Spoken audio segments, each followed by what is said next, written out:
चले आगे बढ़ते हैं। चीन की वजह से जापान को भी अब खतरा सता रहा है। ताइवान की तरह जापान की सीमा में भी चीन घुसपैठ करता है, अपने ड्रोन भेजता है। रूस की तरह शेंकाकू द्वीप पर चीन और जापान में तनाव लगातार बना रहता है। और यही वजह है कि अपनी रक्षा नीति में जब जापान ने बदलाव किया तो दुश्मनों की लिस्ट में चीन को सबसे ऊपर रखा है। हालांकि जापान की जो सैन्य तैयारी है उससे पूरी दुनिया हैरान है, क्योंकि अचानक फुमियो किशिदा ने अपने मुल्क का रक्षा बजट दोगुना कर दिया और इसके साथ रक्षा की बजाय स्ट्राइकर नीति पर काम करने लगा। किशिदा कूटनीतिक रास्ता भी अपना रहे हैं और भारत के साथ साथ यूरोप की भी यात्रा करते हैं। देखिए आखिर जापान किस तरह से खतरों से घिरा हुआ है।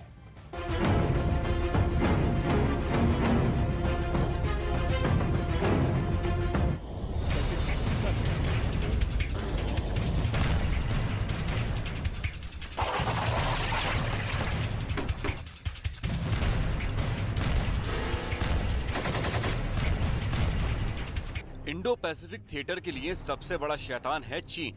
चीन की भूख बढ़ती जा रही है। ताइवान को हड़पने के लिए आमादा लाल शैतान की फौज की नजर जापान पर भी है। हम आपको बताएंगे कि आखिर ड्रैगन को जापान में क्या खींच कर लाता है, क्योंकि उससे पहले समझिए कि आखिर जापान किस तरह से प्रशांत महासागर में घिरा हुआ है। उत्तरी प्रशांत महासागर में मौजूद जापान एक ऐसा द्वीप है जो अपने दुश्मनों से घिरा हुआ है। उत्तर में रूस आंखें दिखाता है, पश्चिम में नॉर्थ कोरिया मिसाइलें चलाता है और दक्षिण पश्चिम में मौजूद चीन गाहे बगाहे उसकी सहनशीलता की परीक्षा लेता है।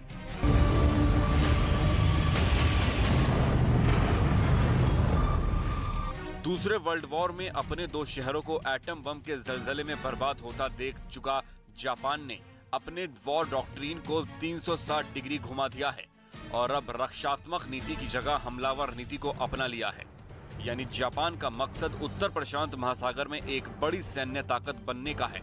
ये भी एक बड़ी वजह है कि उसके 3 सनकी पड़ोसियों की नींद हराम है और वो जापान पर दबाव बनाने के लिए लगातार युद्धाभ्यास और सैन्य तैनाती से धमकियां दे रहे हैं। हालांकि प्रशांत महासागर के इस क्षेत्र में अमेरिकी फौज की तैनाती इस टकराव को रोकने का काम करती है और मौजूदा हालात के मुताबिक अमेरिका हिंद प्रशांत महासागर क्षेत्र में अपने दोस्तों को मजबूत कर रहा है। जैसे जो बाइडेन ने साउथ कोरिया में नया न्यूक्लियर वॉरफेयर तैनात करने का वादा किया है, ताइवान में नया बेस बनाने की तैयारी है, जापान को एटॉमिक बॉम्बर देने की बातें चल रही हैं, ऑस्ट्रेलिया को एटॉमिक मिसाइल से लैस कर रहा है। इसके अलावा फिलीपींस में भी अमेरिका नए हथियार डिप्लॉय कर रहा है। जापान के 120 अमेरिकी बेस पर करीब 54,000 अमेरिकी सैनिक तैनात हैं। जापान में PAC-3 में SM-3 मिसाइल सिस्टम भी तैनात है। साउथ कोरिया के 73 अमेरिकी बेस पर 26,500 अमेरिकी सैनिक तैनात हैं। यहाँ अमेरिका ने तहाड़ और पैट्रियट मिसाइल सिस्टम तैनात कर रखे हैं। गुआम में अमेरिका के 13 मिलिट्री बेस हैं, जिन पर 5,600 से ज्यादा अमेरिकी सैनिक तैनात हैं। गुआम में अमेरिका ने तहाड़ मिसाइल सिस्टम भी तैनात कर रखे हैं। ऑस्ट्रेलिया में अमेरिका के 7 मिलिट्री बेस हैं, जिन पर 1,000 से ज्यादा अमेरिका के जवान तैनात हैं।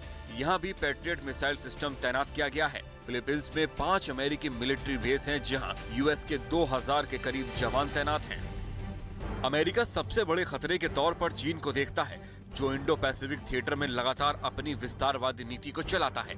जापान ने भी अपनी नई रक्षा नीति में नंबर 1 दुश्मन के तौर पर चीन का नाम दर्ज कर रखा है और इसकी वजह से दुनिया के इस हिस्से में हमेशा शांति बनी रहती है। यही वजह है कि अमेरिका चीन को दबाने की कोशिश करता है, लेकिन चीन न सिर्फ ताइवान बल्कि जापान के लिए भी बड़ा खतरा बना हुआ है।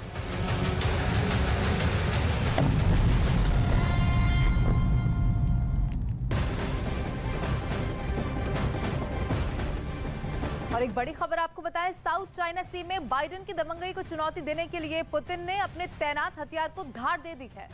रूस ने जापान से सटे कुरील द्वीपों पर तैनात अपने तटीय मिसाइल सिस्टम को और घातक बना दिया है, जिससे कि अमेरिका के हमदर्द जापान की परेशानी बढ़ना अब तय है। और इस मिसाइल सिस्टम की जद में अमेरिका के वो समुद्री बेड़े भी आएंगे जो साउथ चाइना सी में घूमते रहते हैं। और गौर करने वाली बात यह है कि रूस ने यह फैसला शी जिनपिंग के मॉस्को दौरे के तुरंत बाद ले लिया है। हालांकि जापान के पीएम भी ठीक उसी समय कीव के दौरे पर थे। अब रूस अपने एक कदम से चीन के साथ दोस्ती और जापान के दुश्मनी दोनों एक साथ निभा रहा है।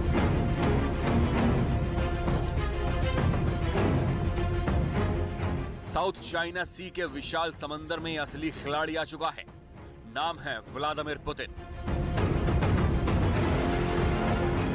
जापान की नाक के नीचे तैनात रूसी मिसाइल सिस्टम को और ज्यादा खतरनाक बना दिया गया है, जिसे देखकर 12 मास जापान के पसीने छूटते रहेंगे। साउथ चाइना सी में अभी तक जापान, चीन और उत्तर कोरिया से ही खासा परेशान था, लेकिन अब रूस भी उसे परेशान करने चला आया है। प्रशांत महासागर में जापान के ठीक बगल में यही वो द्वीप है जिस पर जापान का कब्जा होना चाहिए था, लेकिन है रूस का कब्जा।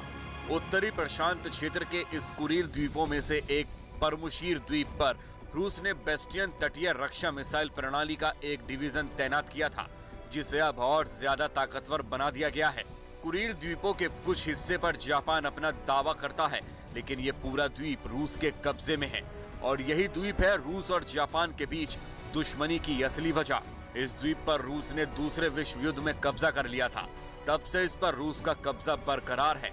अब इस पर मिसाइल सिस्टम तैनात कर रूस ने न सिर्फ जापान की टेंशन बढ़ा दी है, बल्कि साउथ कोरिया और अमेरिका की भी बेचैनी बढ़ा दी है।